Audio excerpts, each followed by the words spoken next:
right, here is one I was waiting to get. This is the Toynami DX Altimites DX Voltron Defender of the Universe toy. It's a little super deformed set of lions. This is the metallic edition, which was a show exclusive set to Comic-Con. We haven't heard anything about a non-exclusive set coming. I can't imagine that these will only be available at Comic-Con, especially since they were marketing these as the metallic edition. So I imagine there'll be a regular edition coming. Now, to be fair, I don't know, like, even saying metallic edition, it's not like these are shiny chromed. I guess the legs are a little bit shiny. There's a slight sheen to some of the paint on the bodies of the lions, but it's not super metallic. So I don't know how much different the non-metallic version will be if they release one. But it's a really neat looking little set. It also comes with, of course, the sword and shield for Voltron mode, which we'll get to when we get to Voltron mode. It comes in a box with some cool art. There, you saw it in the intro, and then some windows on the back to show the lions. And inside is just all the lions in like the standard little plastic clamshell here, as well as just a single sheet of instructions on how they all work. Now, what's cool, as you can see, it came with mini figures of the pilots. And I'm assuming that each color, with white, again, going to Black Lion, I'm just assuming that's how they intended it. Because obviously, like Hunk and Pidge had the right colors in the show, but like Keith wore red and Princess Allure wore pink, and with the exception of a couple of the characters, their outfits didn't match the actual color of the lion they were flying. I think Sven wore black. Or maybe Sven wore blue. I don't remember. But really, all the mini pilots are the same. They've got a... See if I can focus this close. It doesn't want to. I'll try to get him in there at some point. But they're just a little dude with a visor. The only difference being Pidge. I don't know if you can see this, but Pidge actually does have his glasses there, which is kind of cool. But aside from just being little mini pilots, all the lions do actually have a little opening cockpit in the head that you can put their respective mini pilot in. Go in. There we go. Just sit down in the lion like that, which is pretty cool. Let me get my hand in there for the light. There we go. Get all the shades right. So we'll go ahead and pop the drivers in. The armed lions, you kind of have to squeeze them in there right. That we went in sideways. Come out. Because their heads, the way their heads are articulated, it's pretty tight. But drop the pilots in. Black Lion, his whole front visor lifts up. He's actually really easy to get his dude in. Push it down in there, close it up. And he's actually got like a little control panel in there too, which is kind of neat. Put Pidge in.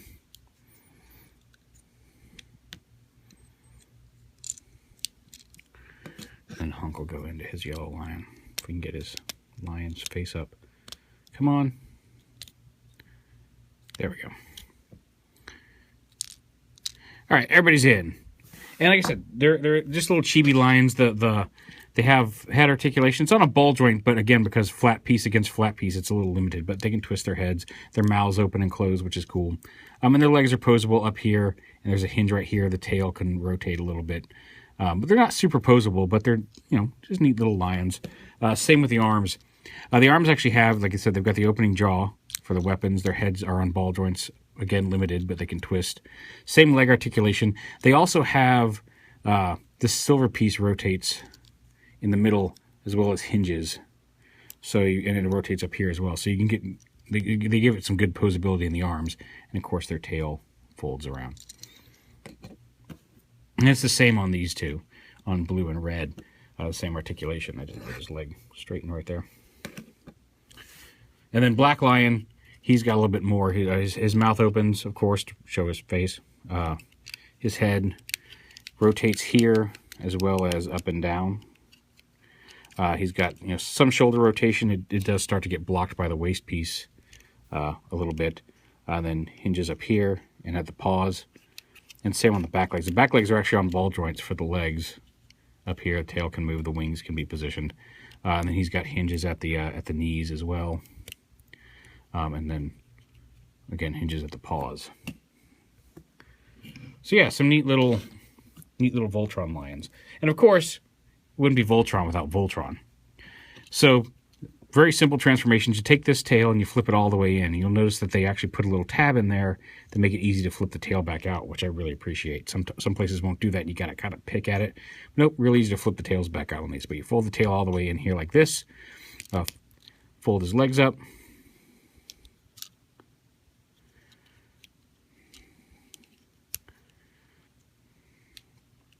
Just kind of fold them up like that.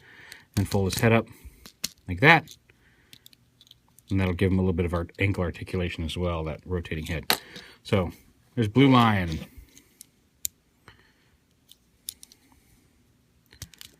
Fold up Yellow Lion here. And Yellow Lion transforms exactly the same way. Just fold his legs up, flip his tail in, flip his lion head up. That little heel piece comes down. There's his feet. Arms, fold up the legs. Just like that. And just like that, just kind of push them up against the show, like on the show. Pull this ball joint down and click it into place down here. And then fold the tail down. And then you can bend this and rotate it so he's got the forward to back elbow articulation like that. There's Green Lion ready to go. Red Lion's exactly the same. He's a little bit square versus Pidge's round lion, but transformation same between the two of them. Flip the ball joint down, flip the tail down, and again rotate the elbow piece there. And then Black Lion, you come up here, lift these up a little bit. Now when you're rotating the arms, you want to like bring his feet straight down and rotate the waist to the side so the tail's on whatever side you're going to rotate the arm, and that gives you the clearance to rotate the arm down and around. Otherwise, it'll hit this belt piece. So rotate one arm around, rotate this around, rotate the other arm. Oh, got caught here a little bit. Down and around here. Oh, you got caught up on the head. Around the front like that. Rotate the waist back into place. Straighten the legs and the feet here.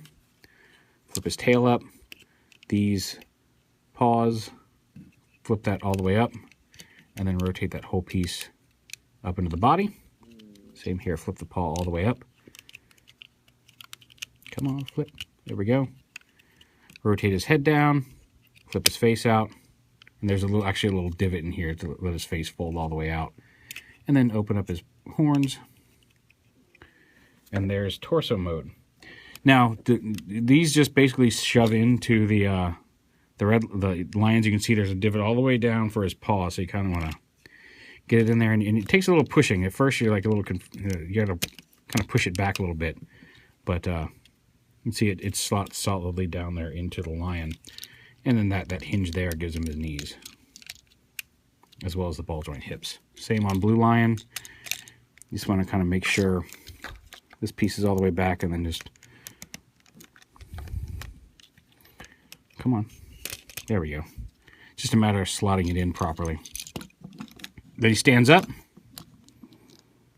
And then Green Lion just uses this ball joint and pops right in here to a joint on the side of Black Lion. And same with Red Lion. And again, those hinges that the ball joints are on, you can do it without popping them off, give him a little bit of extra range in his shoulders. The ball joints are a little tight, so sometimes they will rotate this piece a little bit as they move, but nothing that's not fixable. So you've got the elbow joint, you've got a wrist or bicep swivel, you've got an upper arm swivel, you do have a wrist swivel. He's got his head can turn back and forth. It can look up and down. He's got ball joint hips. He's got the hinge knees. He does have the ankle tilt there thanks to the lion head. And all in all, he's just a really cool little super deformed Voltron dude. Oh, and the wings. You open up the wings, lift them up like that, and you can see there's a little notch so they come over, fit over the arms. And that'll help kind of hold the arms in place, but it's not super solid connection. Lift this up a little bit here.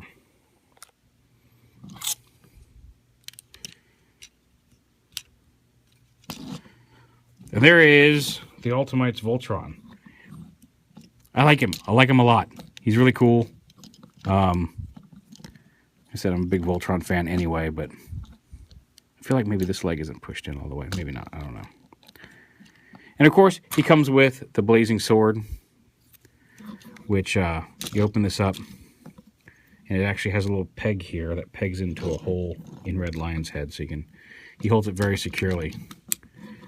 Just like that, so you give him a sword, and he comes with a shield. Now, this peg does rotate. Be very careful the first couple of times. It is pinned in there. This whole piece does rotate around this piece, so you can have him holding it forward or around the side, still pegged in. But it's very tight, so you want to make sure the first couple of times you do that. Go slow, use like a slow, steady pressure and kind of support the pin, because you don't want to end up... once it moves pretty well, but you don't want to risk shearing the whole thing off. Yeah, you can plug that in here to his mouth. I think I may have twisted that a little bit past where it should have been. Come on. There we go. I've got to kind of get that lined up. It kind of helps if you do it like this. It's easier if you don't have it all the way to this side yet already, but... Come on.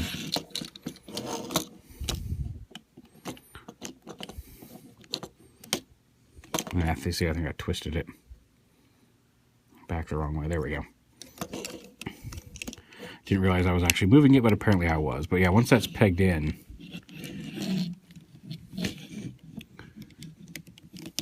there we go. Once you get that pegged into the hand, you kind of have to hold his jaw to really make it work. Because you want something like that for a leverage. Just using your fingers, it's very tight, but you can actually spin the shield around to the front like that. I think it looks better off to the side, like an actual shield, but it's entirely up to you. So yeah, he's got his star shield, he's got his blazing sword, and he's all in all just a pretty cool little Voltron with the little pilots and everything. I'm really happy with that. I managed to get this for not much over cost, although I know he's going for significantly more on eBay now. And it makes sense, because he's a pretty cool little dude. So yeah, I was looking forward to that. It showed up the other day. I really, really dig him. He's a really nice little SD Voltron. They've got a new one coming, like a properly proportioned Voltron that looks amazing. I can't wait for it to come out. But that one will do me for now. It's nice. He doesn't take up much space on the shelf. He's only about... let me see. Where'd Viper go? There you go. Here he is with Legends Viper, just to give you an idea about how big he is. So he's not huge. He's roughly... I mean, he's got more mass than a Deluxe Transformer, but, he's not... A Deluxe Transformer these days probably come up to about right here, so he's not much taller than a Deluxe Transformer, but he's definitely got more shelf presence. So yeah, there is the Toynami DX Altimites Voltron. I wonder if they'll do more Altimites figures, like in this kind of style. I'd love to see Vehicle Voltron in this style. Or even really any other kind of combining character. I think this is really neat. The deco's nice, the paint is really nice, the little minifigures having cockpits is nice. The articulation on it's really great for such a tiny figure. The plastic quality could be a little bit better, like it's not quite up to like, something from Mastermind or Fans Project or something like that, but it's a good solid figure, and I'm really happy with it. So thanks Toynami for selling these at Comic-Con.